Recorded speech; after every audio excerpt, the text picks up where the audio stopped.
கோயம்புத்தூர் பகுதியில் கொங்கு மண்டலத்தில் வட்டார வழக்கில் அம்மாவுடைய அம்மாவை அம்மாயின்னு சொல்கிறது தான் வழக்கம். காலப்போக்கில் நாகரிகம் கருதி அம்மாவுடைய அம்மா அப்படிங்கிறனால வேண்டி அம்மம்மான்னு சொல்கிறது, செட்டிநாட்டிலிருந்து ஆட்சியை கடன் வாங்கி அம்மாச்சின்னு சொல்கிறது, இதுவெல்லாம் வந்துடுச்சு. இப்போ நாகரிகங்கிறது இந்த பதிவில் நம்ம அம்மாச்சினே சொல்லி பார்க்கலாம். உங்களில் எத்தனை பேருக்கு 50-60 வருஷம் கடந்ததுக்கு பின்னாடிங்களோட உங்கள் அம்மாச்சி நீங்கள் குழந்தையாக இருந்தப்போ உங்களுக்கு பாடின தாலாட்டு பாட்டை மறுபடியும் கேட்குறதுக்கு வாய்ப்பு கிடைச்சதுன்னு தெரியல. ஆனால் எனக்கு அந்த வாய்ப்பு கிடைக்கிது. நம்ம இப்படி ஆரம்பிக்கலாம். +2 முடிச்சுட்டு எந்த வேலையும் கிடைக்காம எந்த வேலைக்கு போகிறதுன்னு தெரியாமல் எருமை மேய்ச்சிக்கிட்டு சுற்றிக்கிட்டு இருந்த காலத்தில் என்னுடைய நண்பன் தங்கராஜ் அவங்களுடைய அக்கா வீட்டில் கந்துக்கடை வசூலுக்காக வேண்டி கூட்ரோடு போகிறாரு. கூட்ரோடுனா சேலத்துலேருந்து அந்த பக்கம் இருக்கிற கோபிநாதம்பட்டி கூட்டு ரோட்டில் அக்கா வீட்டில் போய் இருந்துக்கிட்டு அவங்களுக்காக கந்துக்கடை லைன் பார்க்குறாரு, வசூல் பார்க்குறாரு. எங்களுக்கு பாடல்கள்னு சொன்னால் அந்த தலைமுறையிலேயே ரொம்ப கொள்ளை பிரியம். அதனால் பாட்டு கேட்குற ஆசைக்காக வேண்டி அவர் ஒரு டேப் ரெக்கார்டு வாங்குறாரு. டேப் ரெக்கார்டுனா ஒரு 350 ரூபா விலையில். நீங்கள் அதை சிலர் பார்த்துருப்பீங்க. கொஞ்சம் அந்த 80s 70s அந்த நண்பர்கள் பார்த்துருப்பீங்க. இந்த தலைமுறைக்கு அது தெரியாது.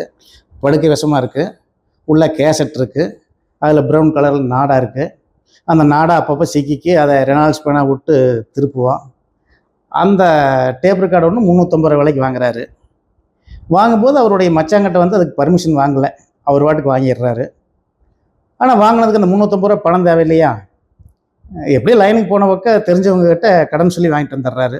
ஒரு வாரத்தில் பணம் தரோன்னு சொல்லிட்டு, ஒரு வாரத்தில் பணம் தரோன்னு மச்சாங்கிட்ட போய் கேட்குறதுக்கு அவருக்கு அது ப்ரெஸ்டீஜ் இஷ்யூ. மச்சான் மிக நல்லவர், மிகவும் அன்போடு தான் நான் சரியாக பராமரித்து வச்சுருந்தார். சரி, டேப் ரெக்கார்டு வாங்கின பையனுக்கு பணம் கேட்குறதுக்கு தெரியணுமில்ல, பணம் கேட்டால் கொடுத்துடலாம் அப்படின்ட்டு அவரும் பேசாமல் இருக்கார். இவருக்கு ப்ரெஸ்டீஜ் இஷ்யூ அவரை கேட்க முடியல. அங்கேருந்து எனக்கு லெட்டர் போடுறாரு. 75 பைசாவுக்கு இருக்கிற அந்த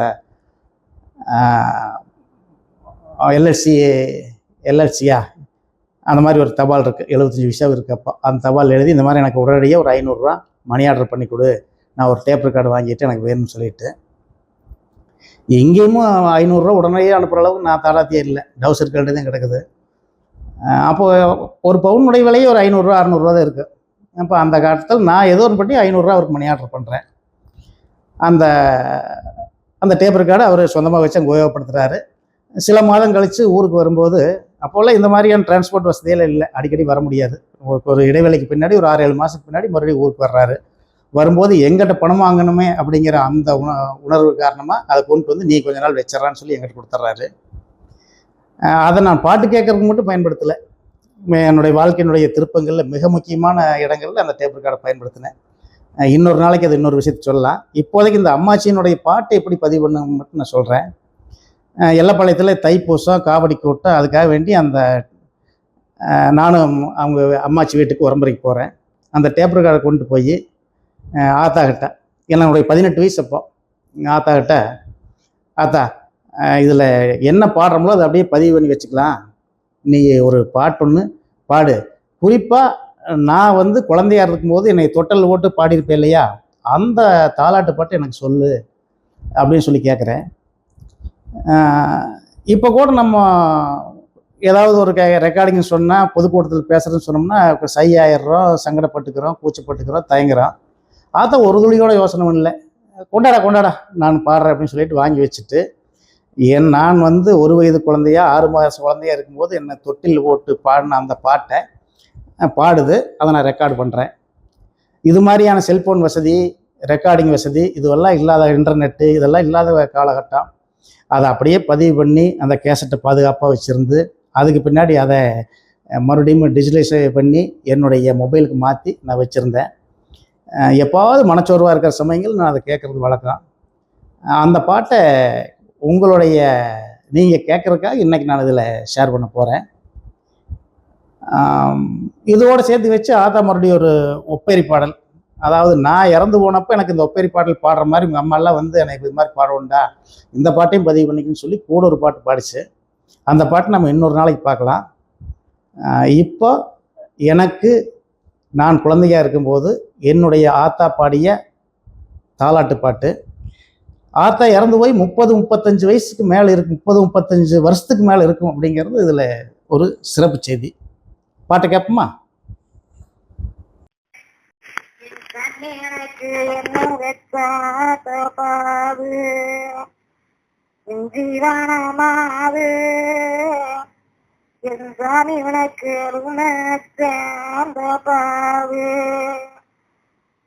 வாழைப்பழத்தை அல்லோ என் கண்ணு உனக்கு வணக்கிறிய ஆட்டத்திலிருந்து இருப்பை வந்து வந்தோ என் சாமி நேரத்தோர் வந்ததென்னு கண்ணு சிவமணியே இறப்பாணிகள் கண்டோ சக்கிரையோ எனது ருச்சிரமோ இறப்பாணி வேட்டாதோ மகனியோ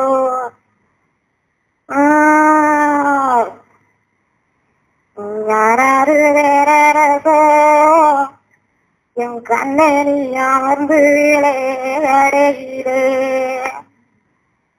மாணிக்கம் என்று சொல்லி என் கண்ணனை மதிப்பாடி